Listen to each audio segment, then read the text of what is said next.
Good morning. Good morning. How lovely to see all of your faces this morning. We're so glad you're here. Welcome. I am the Reverend Christine Dance. My pronouns are she and hers, and it is my great honor to serve as your minister here at the Unitarian Universalist Congregation of Phoenix. Please find a place in our sanctuary where your body can be comfortable. We have multiple seating options. We have a table in the back filled with art supplies. We have a shelf of sensory tools and lots of space if you need to stand or stretch or sway. The doors to your right, it's a little wet right now, but they lead to a quiet garden where speakers allow you to hear our worship service while in a space designed for contemplation. Right now, we are intentionally working on inclusion in our sanctuary so that everyone, children and seniors and adults, can feel welcome in these spaces. A very special welcome for those of you who are joining us for the first or second time. Anyone new here this morning? Good morning. Yes, hello. Welcome.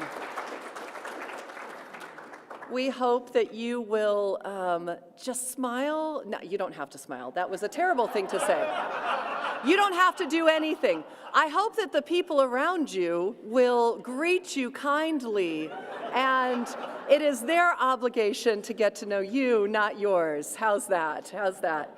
The Unitarian Universalist Congregation of Phoenix strives to be a spiritual community for our time, focused on diverse theological perspectives. Radical inclusion and knowing issues of justice and equity shape everything that we do. A very special welcome to those of you joining us by Zoom and YouTube and Facebook Live. Hello, for those of us in the room, can we just wave to the cameras, say hi to everyone? We're so glad to see you all. So glad that you are here. Lovely to see your beautiful faces. Today, this morning, we are continuing our series for the year looking at liberation from the perspective of different world religions. Today, we are exploring the Islamic faith.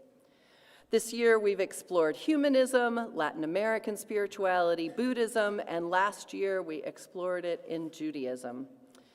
Islam is our topic today. Now, I did not grow up Muslim, nor did anyone on our staff or worship team.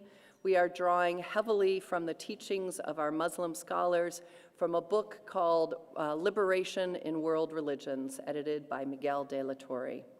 That's providing our context for these lessons. And now it is my great honor to welcome our worship associate, John Palumbo.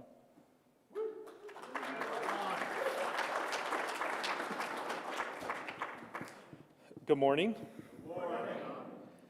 I am John Palumbo. My pronouns are he, him, and I am really honored to be your worship associate today. Our opening words are from the poem Hijab, Scene 7 by Moja Kaf.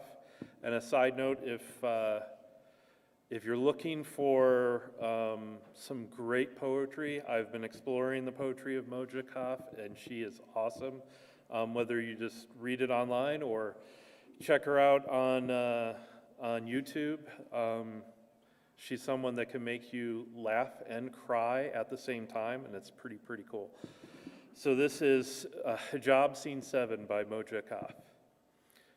No, I'm not bald under this scarf. No, I'm not from that country where women can't drive cars. No, I would not like to defect. I'm already American. But thank you for offering. What else do you need to know relevant to my buying insurance, opening a bank account, reserving a seat on a flight? Yes, I speak English. Yes, I carry explosives. They're called words. And if you don't get up off your assumptions, they're going to blow you away. Now, please join me as we recite our covenant, and my wonderful young adult daughter, Chandani, lights our chalice.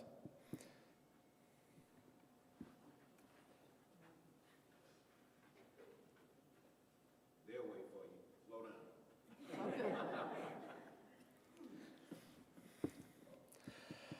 Love is the doctrine of this congregation. And the truth is our sacrament, and service is our prayer. Dwell together in peace, to seek knowledge and freedom, to share our strength and fellowship, thus do we covenant.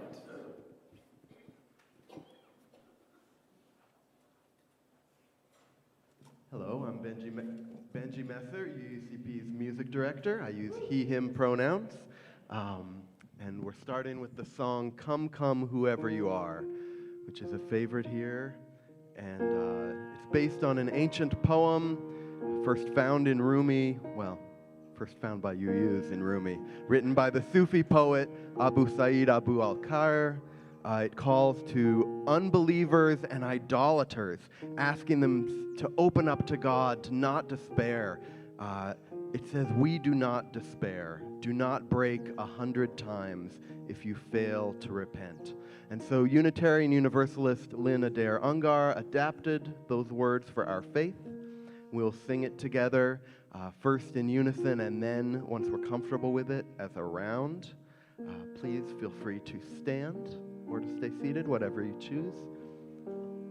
Though we've broken our vows 1,000 times, though we've broken our vows 1,000 times, though we've broken our vows 1,000 times, we've broken our vows. Let's go on to the melody. Come, come, whoever you are, wanderer, worshiper, lover of me, no caravan of despair. Come, yeah, come again.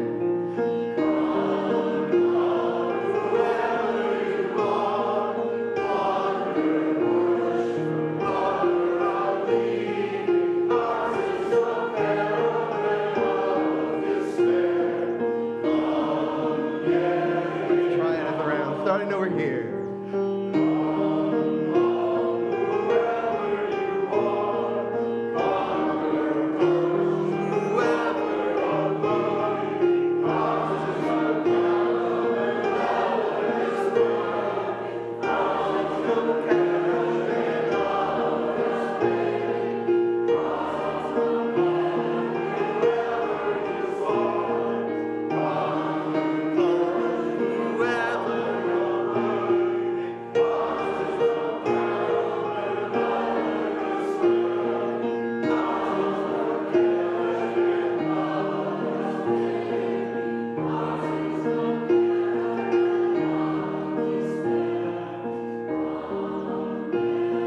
Once more together, please.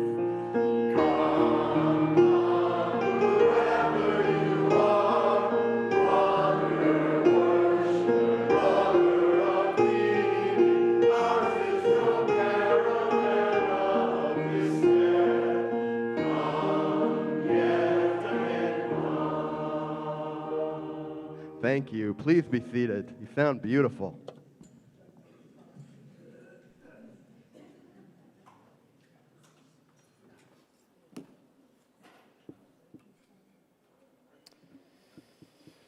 So for our announcements, everything going on in UUCP can be found on our website, phoenixuu.org, and our weekly newsletter, Compass. Community Night was a popular event prior to the pandemic. I'll have to take your word for it. I'm a post-pandemic Phoenix UU child. So we can make it happen again. Come join us for Community Night this Thursday. We'll be enjoying each other and reimagining how to make it happen on a regular basis. It's a pizza party on March 2nd at 6 p.m. in the Johnson Room. As we shop for groceries in the next couple of weeks, consider adding items for civic engagements collection for the Paradise Valley Community Food Bank. We will be at the back table at services on March 5th, 12th, and 19th. A link to the most needed items is on the Civic Engagement page of the UUCP website. And if you are thinking of leadership in our congregation, this week is the last week we're taking nominations and suggestions for our nominating committee. For our offering, we share the plate each week between UUCP and a different organization as a way to reflect our values. For February 2023, our Share the Plate partner is Homeless Youth Connection.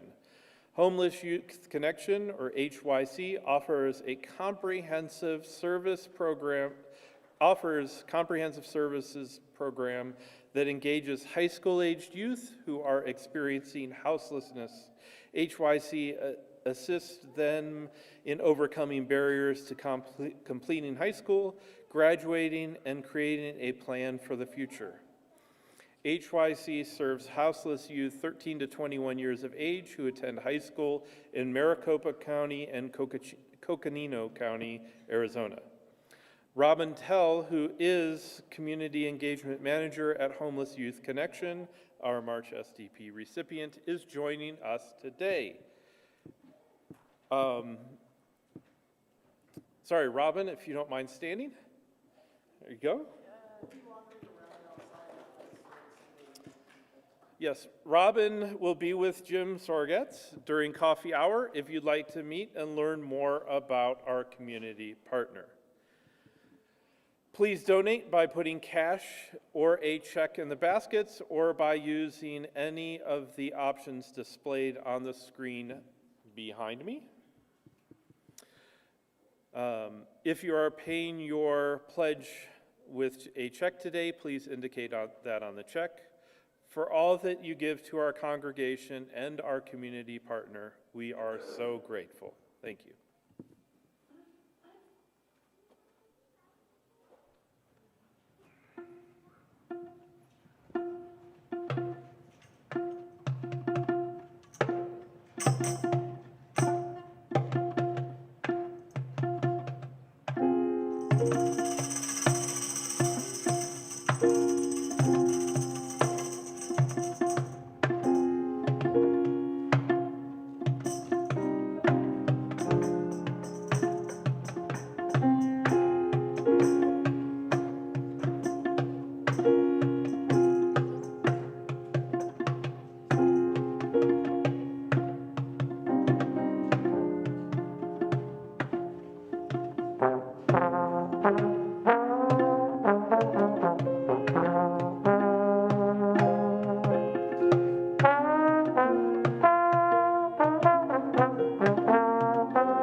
Good morning, everyone. My name is Katie, and I'm the Director of Children's Ministry here at UUC Phoenix. I'd like to invite anyone of any age who would like to maybe listen a little bit closer or just needs to shift position to come up here while I tell my story today. And I do see that a lot of the kids are very invested in coloring sheets, so maybe I'll be up here alone. Yay!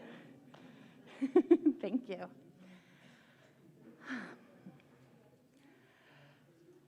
Oh, wait, I have something to ask of you all first.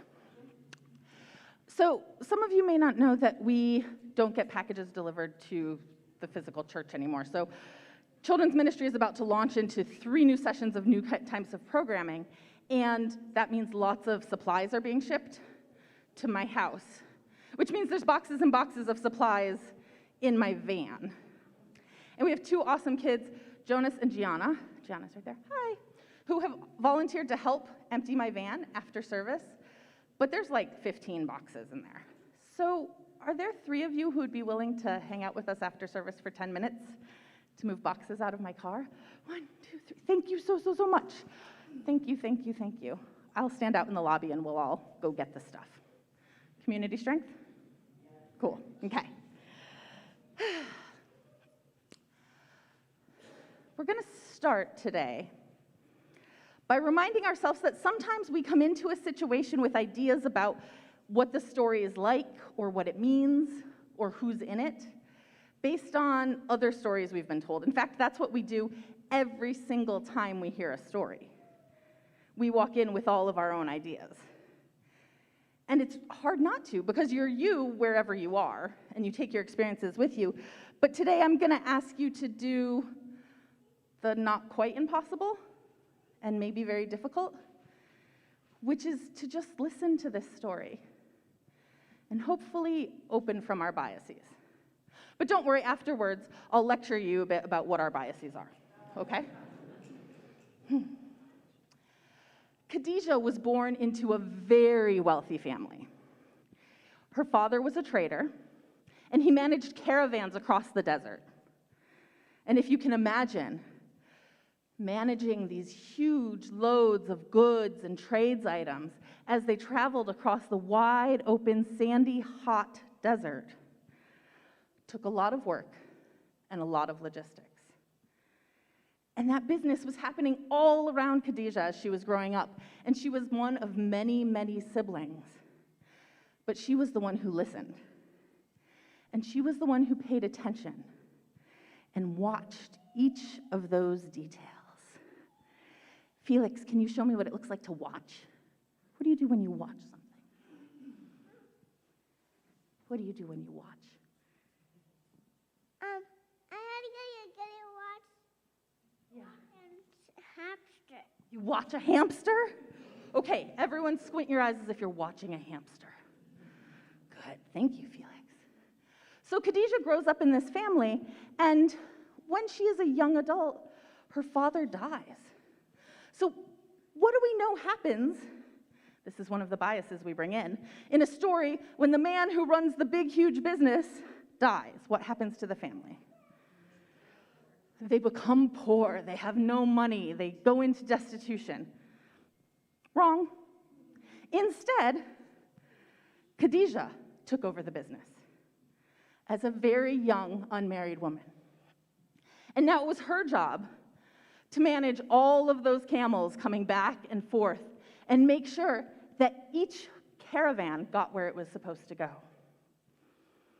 And one of the ways she did that was by making sure the people who worked with her were skilled and honest. One of the positions she hired was called the agent, and it was the agent's job. She would say, okay, here's the list of all the deliveries. You have to make sure that they start out here and end there. And you can imagine what kind of things might happen in between.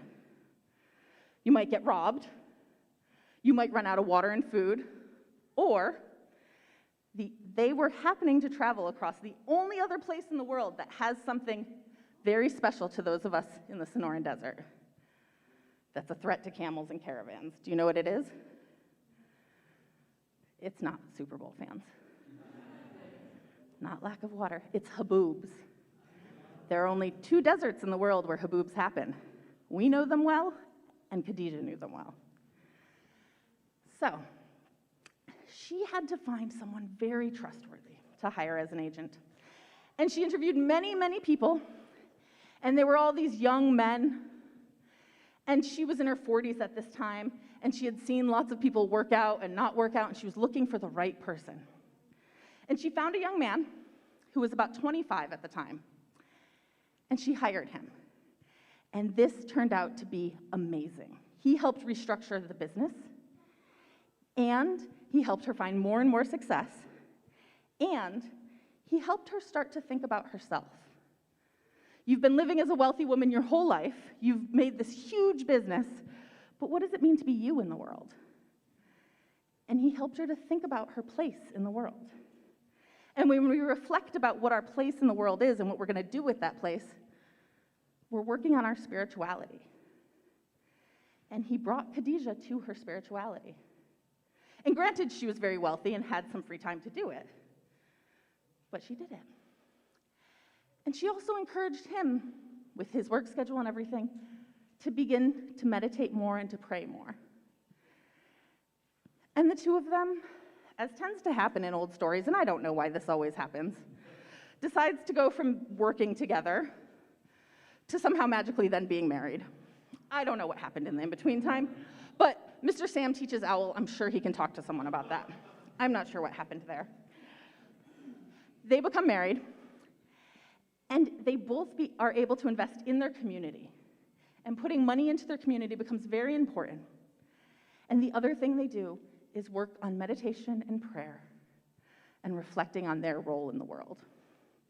And one day, while her husband, once employee, is meditating in a cave, he hears a message, and the message tells him that he is the messenger, that his role in the world is as a prophet. That comes as quite a shock to him. And as you can imagine, he kind of comes out of the cave and is like, whoa, okay. I think someone, maybe God, just told me that my job is to tell other people a message. So who is the first person he goes to? Khadijah. And he says, what do I do? Am I hearing things? Am I crazy? Is this wrong?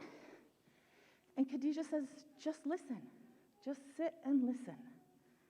Hold that message. And she asks him a series of questions. Questions like, what if you are the messenger? Haven't you already been the messenger in your life? What messages have you already received that were important? And he sits with them, and he processes them with her. And she meditates, and he meditates. And through this prayer and this work, he becomes the Prophet Muhammad. And Khadijah becomes the first wife of the Prophet Muhammad. And they begin in that wealth, Khadijah being born into it, Muhammad having worked up through the ranks and marrying the boss, into the wealth. But eventually, like so many prophets and so many people with important messages to tell the world, they become persecuted. And they have to flee their lives. And part of why they have to flee their lives is because Khadijah keeps giving all their money away and opening her house up to people who need it. And one of the reasons that she's maligned is because of all this charity she does. People are like, well, you must be evil, you keep helping people out. Which makes no sense to us, but in a logic of a different time, was. When self-preservation was that important and looked that way, she definitely seemed suspect. They flee into the desert, like some other people we know in other stories of other prophets. They flee into the desert with followers, and they spend years there. And they have to support those followers. They have to make sure they are fed. And it's not just about Muhammad and Khadijah's survival, but now it's about survival of this entire community. And Khadijah's wealth slips away. And many people will tell this story and tell you that she died destitute and starving. But she died loving her life, loving her people, and a willing gift giver. A willing gift giver. It's really easy to hear the story of Khadijah and think this is a woman who was wealthy, met a guy, and lost all her money. But maybe she was a woman who was born to undue wealth and privilege, figured out the mechanisms of that, and even when she was inside the system and knew how the system worked, still knew that system was toxic. And she left it for something else. And she left it to not just find her place in the world and what she could do in the world and use her spirituality to support her partners as well. And eventually, to support hundreds and hundreds of people in finding their spirituality. And for that reason, Khadijah is also called the mother of believers. And so, with that, I hope that you all have a chance, be it in your privilege, in your time, on your drives, to focus in on your spirituality and remember Khadijah and the motherhood she has for you. Thank you.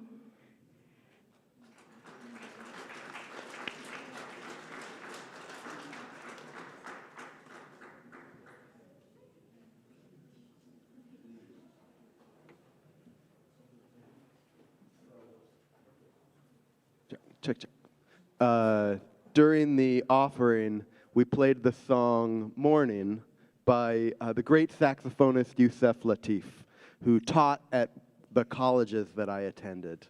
Born William Huddleston, Yusef was one of many black improvising musicians who converted to Islam and took a Muslim name around in the 1940s and 50s as the Ahmadiyya movement was spreading through the U.S. Susan, Karen, come on back up. We're going to play again. So Yusef was an enthusiastic student and scholar of world music. He compiled a massive book of scales from around the world. Many of his recordings feature instruments not commonly heard in improvised settings. Susan is playing a single note on the viola that on the recording was played on the instrument called the rabat, which you will not even find on the internet if you search for it. The rabat is a very ancient instrument. It's said to be the instrument played by King David. A single string goat head lute. I should also say that Yusef was, when I knew him, he was a very devout man, a devout Muslim. He, very unusual for jazz musicians, he would not play at an event where alcohol was being served. And so that, limited performance opportunities somewhat. And there were big European festivals that stopped serving for the day because they wanted to feature him. His business card said, Yusef Lateef, love for all, hatred for none. I've thought about preaching a service on him before, a whole service, but anyway. I'll just say this next song we're going to do is one of my favorites, and he plays the ocarina on it, so I will as well. This is from Yusef's album Eastern Sounds. It's called The Plum Blossom.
Thank you. It is the time where we share the joys and sorrows of our community. Being together, it is good to share and to support each other and to connect. Folks on Zoom, please feel free to put your name and any joys and sorrows into the chat. And I have some from the folks here in person. We've got some sad ones today. Jim Sorgatz tells us that he found out this week that his dad has stage 4 cancer. My prayer is that he doesn't suffer as he goes through this final stage of his life. And Jim, we will be holding space for you as you hold space for him. Tony Benegas, where's Tony? Tony's right there. Tony says that after 40 years in Phoenix, I am moving to Columbia as a volunteer with the Peace Corps.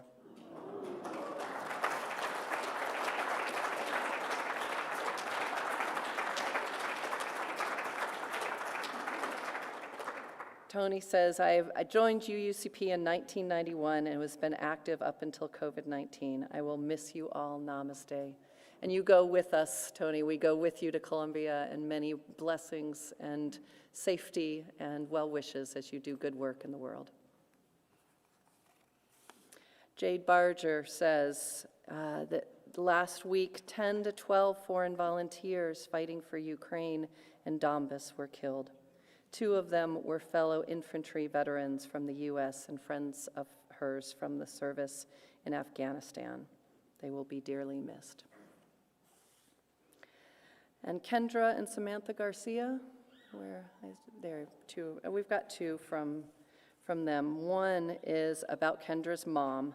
Kendra's mom, Brenda, has had 3 surgeries since the beginning of the year and is currently battling an infection, but we are hoping she is finally on the mend. I know how much that is to hold. And in addition, our friend Janet is going through knee surgery this week, and we want to wish her a speedy recovery. So love to you as you're holding so much. And from our folks online,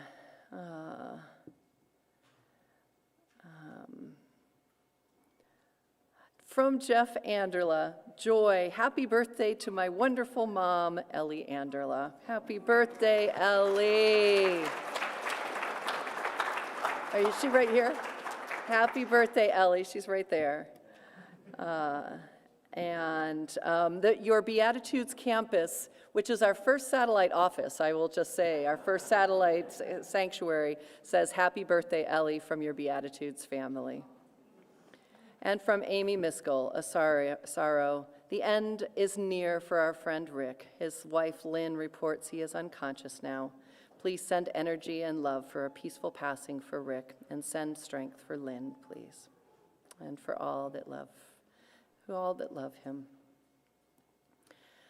So I invite you to take a deep breath and settle into your seat and just have a moment where you can be in this space. I want to share some language you heard about Rumi earlier. I actually fell in love with Islam through falling in love with 14th century Sufi poet Rumi. And through Rumi, I learned about a relative contemporary, Hafiz, and I fell in love deeper. And when I say I fell in love, Hafiz calls the Spirit of God beloved. So falling in love for me meant that I fell into deep spiritual exploration with Hafiz. Hafiz wrote about liberation in the 14th century, and like many of his words, they are still absolutely relevant for today, for our collective and our individual liberation. So I invite you to settle in and fall deep into the words of Hafiz. We have not come here to take prisoners, but to surrender even more deeply to freedom and joy. We have not come into this exquisite world to hold ourselves hostage from love. Run, my dear, from anything that may not strengthen your precious budding wings. Run like hell, my dear, from anyone likely to put a sharp knife into the sacred, tender vision of your beautiful heart. We have a duty to befriend those aspects of obedience of our house and shout to our reason, oh, please, come out and play. For we have not come here to take prisoners or to confine our wondrous spirits, but to experience ever and ever more deeply our divine courage and freedom and light. Let us take a moment of silence to explore our wondrous spirits and our divine courage, freedom, and light.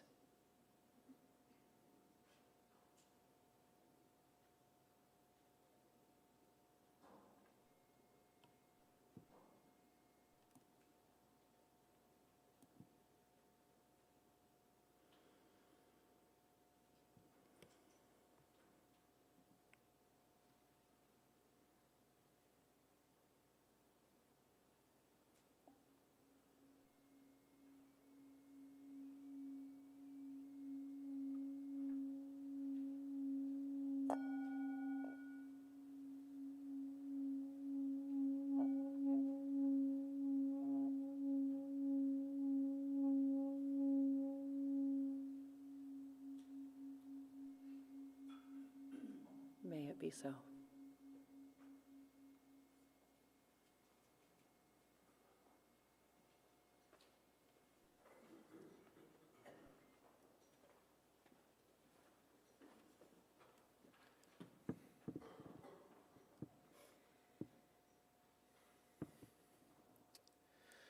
My relationship with Islam has been an interesting journey. My first significant exposure to Islam was during my deployment to Iraq in 2005, which ended up being the first of 4 visits to that part of the world. As we prepared for the deployment, the accepted feeling was that Islam was the enemy, that we were there to fight against the radical teachings of Islam. Before we even deployed, I got my first opportunity to start to question that. As we began our language training, we were taught Assalamu alaikum was the, quote, fancy way of saying hello. But if we couldn't figure that out, if it was too hard for us, just say salam. And I couldn't help but noticing that salam sounded an awful like the Hebrew word shalom. And I know shalom is Hebrew for peace. So being the kind of person that I am, I question something, I look it up. And sure enough, salam is Arabic for peace. And when I then continued to look things up, and I looked up assalamu alaikum, it means peace be upon you. And the proper response, wa alaikum salam, is peace be upon you too. So I start to question, a society whose greeting is based on peace. Is that really what I've been taught? So once I arrived in Iraq, I soon saw other indications of a different side of Islam from what had been portrayed in media and from the government. We would go out on patrols and we would visit small villages and talk to the leaders in those villages. Poor villages where the houses were literally built out of mud. And when we would visit, we were not only served tea and given food without hesitation, but they would pull out bottled water for our tea instead of using the canal water that they usually drank from. And if you think about that, they would keep bottled water in their houses in case the Americans would come to visit. And they would save that bottled water for us. just so they could be good hosts to the Americans. And in my 4 trips to Southeast Asia, the principle of putting others' needs before your own was something that I witnessed over and over. When in Saudi Arabia, we'd go to the local market, and I'd watch women walk out of the grocery store not paying for their food and not being questioned. It was just understood that if you had the means to pay, you would.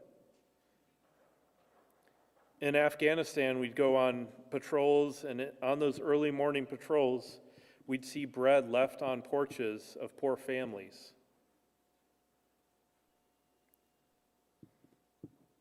So there are certainly many issues I've witnessed with Islam, but the monotone caricature presented in the media proved far from the truth. Just as with Christianity, Islam is a diverse religion made up of diverse people with diverse viewpoints. So I'll leave you with these parting words. Al-Salam alaikum wa rahmat Allah wa baharak atua. May the peace, mercy, and blessings of Allah be with you. Thank you.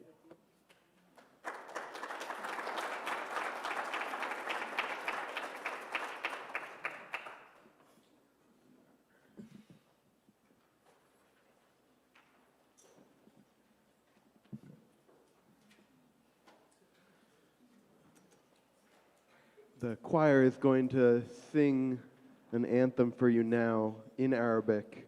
It's called La Rachal Soti. It's a song by the Syrian composer Sami Shker. The Arabic lyrics translate into English roughly as, "If my voice departs, your voices will not. I look to tomorrow, and my heart is with you. If the singer dies, the songs will remain, bringing together broken and suffering hearts."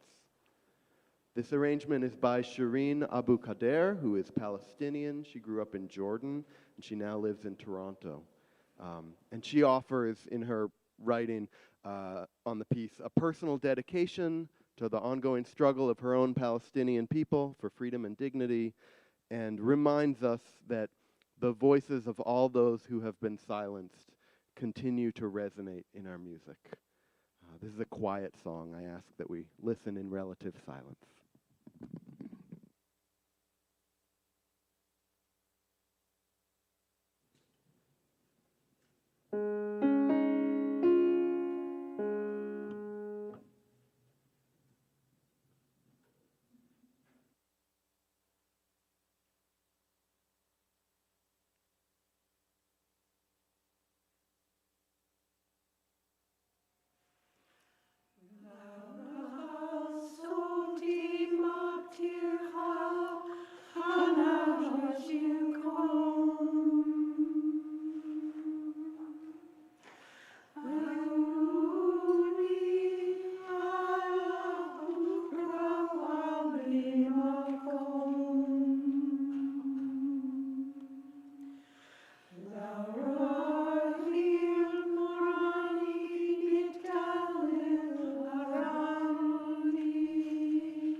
Thank you, choir.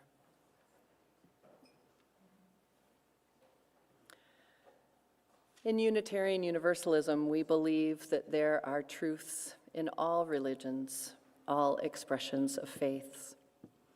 Along with our own direct experience of the transcendent world and the benefits of science and reason, we draw inspiration in and through all of the world's religions. When I was in seminary, I couldn't wait to study Islam. The very little that I knew was beautiful. And as you heard during the meditation, I loved Muslim Sufi ancient poems like Rumi and Hafiz. And as a Gen Xer whose formative years happened between the Cold War and 9/11, I know that Islam was regarded as a so-called enemy of the United States. I'm informed, like John, just enough and cynical enough to know that that was an extreme oversimplification that didn't take into account all of the geopolitical manifestations of a faith that is practiced in every country in the world and has more permutations than Christianity or Judaism. And of course, as a progressive person, I know that some of the prejudice against Muslims, who are those who practice Islam, is that their skin is more likely to be brown or black. You can't convince me that our othering of Muslims is not related to the dominant racial views of the West. Of course, I loved my class on Islam. I learned how it is the newest of the Abrahamic traditions, so much so that Islam considers Jewish and Christian prophets such as Moses and Jesus as prophets in its own religion. I learned that it is the only religion where the written word that is worshipped comes directly from its prophet Muhammad, blessed be his name, rather than hearsay that was written down hundreds of years afterwards. I got to read major passages of the Quran, which is the words that God gave to Muhammad and that he wrote down. And the Quran is downright poetic. And I got to explore how very small passages have been taken out of context and compare them to similar passages in the Torah and the Bible that have had the same fate. The exploration of liberatory thinking in world religions for Islam that I am drawing from is from the scholar Ifran A. Omar, who is a professor of Islam and world religions in the Department of Theology at Marquette University. He is the author of several books about Islam and how it can be in dialogue in Christianity in particular. Oman reminds us of the context of liberation theology, which has been our lens for this series. He says the term liberation theology arose within the context of a Christian struggle that sought to revive the human-centered values within a highly ritualized and particular world of Christianity. Thus, applying the term to discuss the same phenomenon in other world religions is problematic at best. However, the crux of what liberation stands for, the search for and revival of the liberative principles that place human beings at the center of religious discourse and the struggles associated with these, is part and parcel of all religious movements, end quote.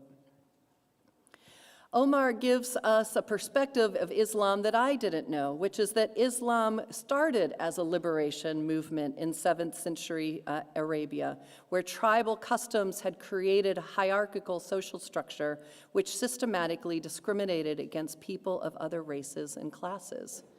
Katie referenced this a little bit. You can imagine the story of Khalifa in this time. These were times that Muhammad, the founder of Islam, lived. And when Muhammad shared his message, it was determined to be a threat to the established economic and social interests. A belief of living contrary to the unjust hierarchy of the time meant that Muhammad and his followers had to endure persecution and hardships on account of their peaceful movement, which sought to establish a just and equitable society, and which ultimately stressed the notion of struggle, jihad, for freedom to practice one's faith.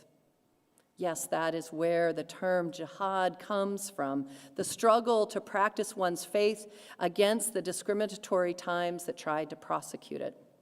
To say it's been taken out of context since then would be quite an understatement.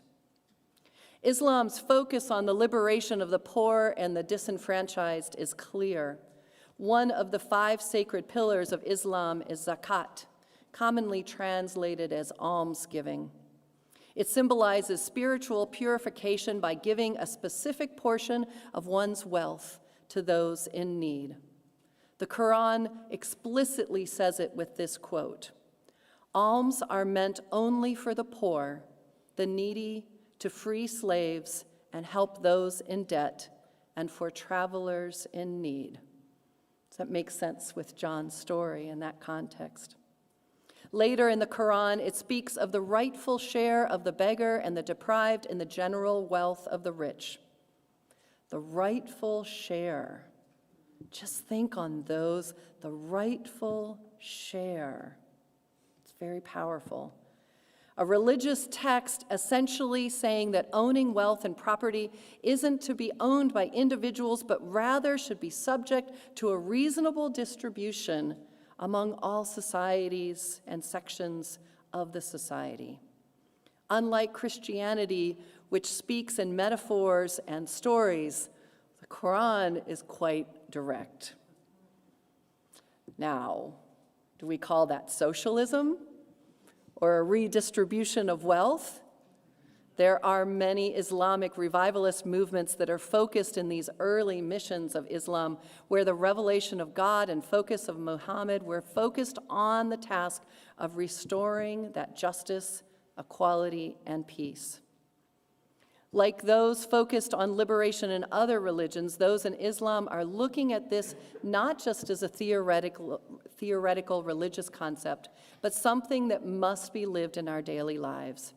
As Omar says, in other words, if the charity prescribed in the Quran is not visible in the lives of Muslims in how they interact with others, it is of no use to be talking about that ideal.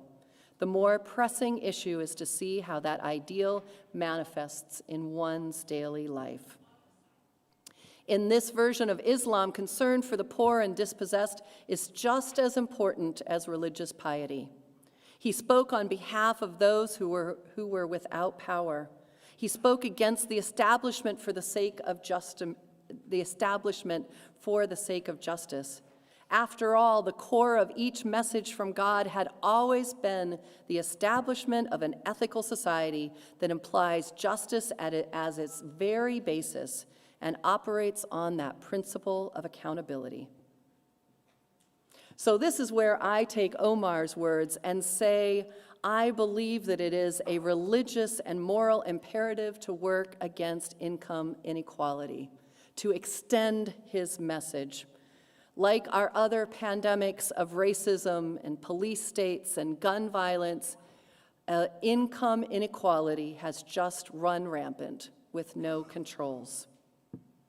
So let's look at just one study of this and imagine what income parity could have looked like. After World War II, the U.S. lived in a much less economically stratified society.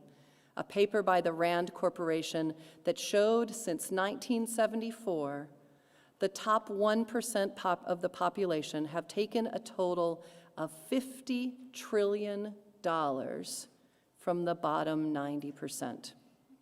So if we had just kept the same relative wealth distribution of the decades after the war until 1974, the average family would currently have an additional $1,000 a month. Instead, all of that money just traveled upwards.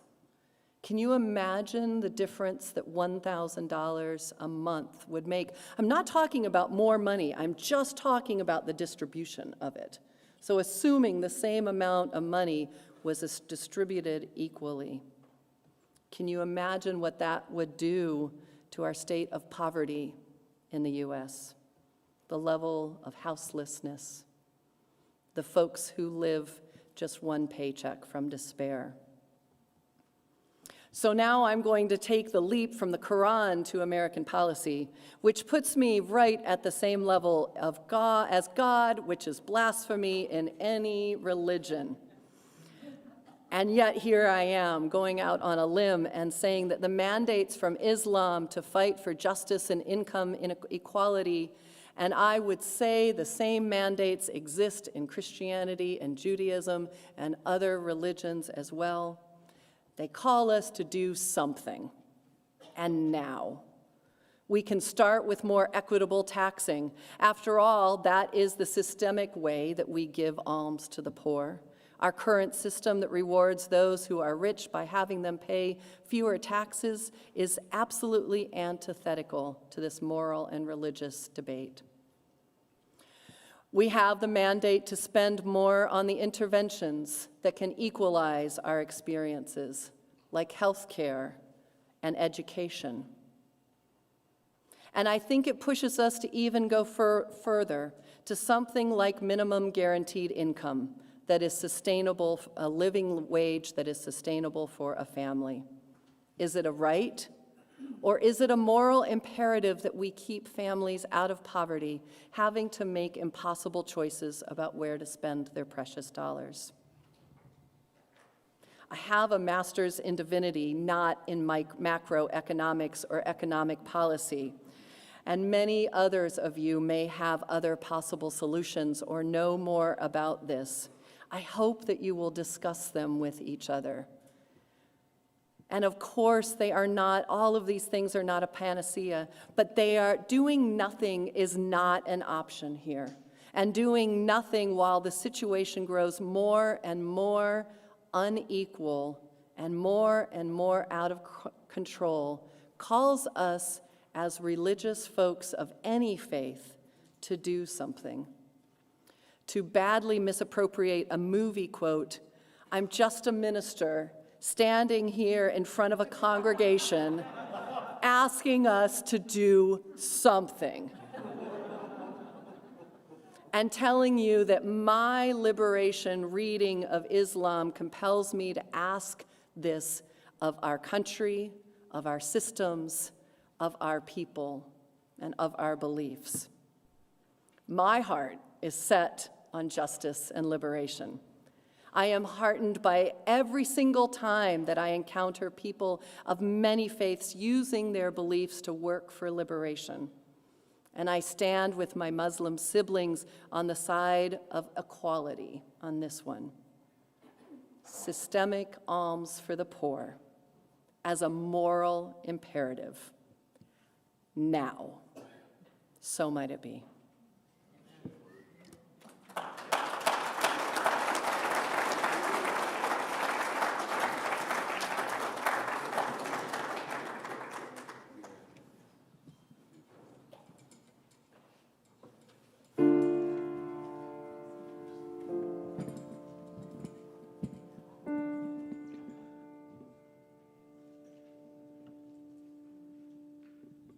دعونا نعيش بسلام دعونا نعيش بأمان دعونا ننسيش ألم دعونا نموت بسلام. This song is it's a peace song in Arabic. It was written in Tucson in 2002 during the lead up to the Iraq War by an Iraqi poet named Samir Badri and a Jewish songwriter named Ted Warmbrand. The lyrics are translated up on the screen. You can see, "Let us live in peace. Let us live with inner peace. Let us weave our dreams together and let us die in peace." Feel free to stand and please sing after me. دعونا نعيش بسلام دعونا نعيش بأمان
This ended sometimes is to say ahlam, ahlam, ahlam, ahlam, and eventually be salam. So dreams, dreams, dreams, dreams, dreams lead to peace.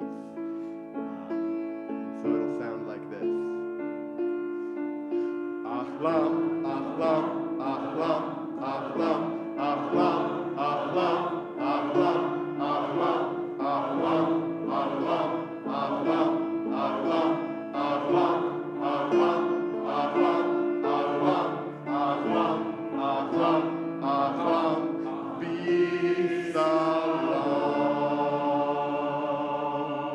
Thank you so much. Please be seated.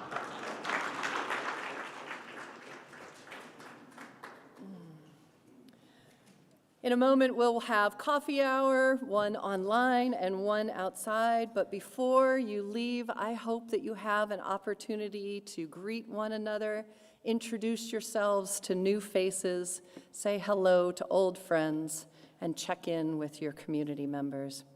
Adult and children's activities will begin at noon in order to give people a chance to get something to eat. So may we go out honoring the teachings of all religions.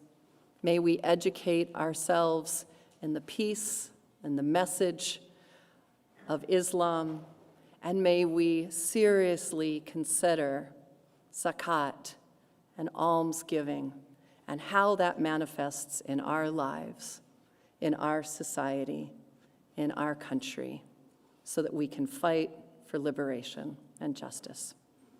Go in peace, go in love.